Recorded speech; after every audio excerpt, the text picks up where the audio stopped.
जय गजानन जय माताजी। आ माता लक्ष्मी प्राप्ति माटेनो एक एवो उपाय छे कि माता लक्ष्मी तमारा घरनी अंदर वास करशे। तमारे क्यारेय पण कोईनी आगळ हाथ नहीं फैलावो पड़े। तमारुं कमायेलुं धन पण घरनी अंदर टकशे अने तमारा जीवननी अंदर माता लक्ष्मीनी उणप छे दूर थशे। तो शुं करवानुं छे चालो जाणीए। जाणता पहेला कमेंटनी अंदर जय माताजी जरूरथी लखी देजो અને આ વિડીયોને શેર કરવાનું ભૂલતા નહીં। એમ કહેવાય કોઈ પણ શુક્રવારના દિવસેથી માતા લક્ષ્મીનો એક ફોટો કે એક મૂર્તિ લઈ એની સામે એક ઘીનો દીવો પ્રજ્વલિત કરો। એ દીવાની અંદર થોડી હળદર અને થોડા અક્ષત પધરાવો અને માતા લક્ષ્મીના આ મંત્રના 16 વખત મંત્ર જાપ કરવાનું રોજે ચાલુ કરી દો। શુક્રવારથી પ્રારંભ કરજો। 108 દિવસ સુધી સતત તમે આ મંત્ર જાપ કરશો રોજે 16 વખત એટલે તમારા જીવનમાં રહેલી દરેક દરિદ્રતા દૂર થશે। માતા લક્ષ્મી તમારા ઘરની અંદર વાસ કરશે। તમારે ક્યારેય પણ પૈસાની અછત નહીં આવે।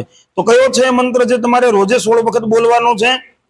ओम श्रीम ह्रीम श्रीम कमले कमलालये प्रसिद्ध प्रसिद्ध श्रीम ह्रीम श्रीम महालक्ष्मी नमः। आ मंत्रना रोजे 16 वखत जप करवाथी तमारा जीवननी अंदर रहेली दरेक प्रकारनी गरीबी अने दरेक प्रकारनी दरिद्रता जरूरथी दूर थाय छे। जय गजानन जय माताजी।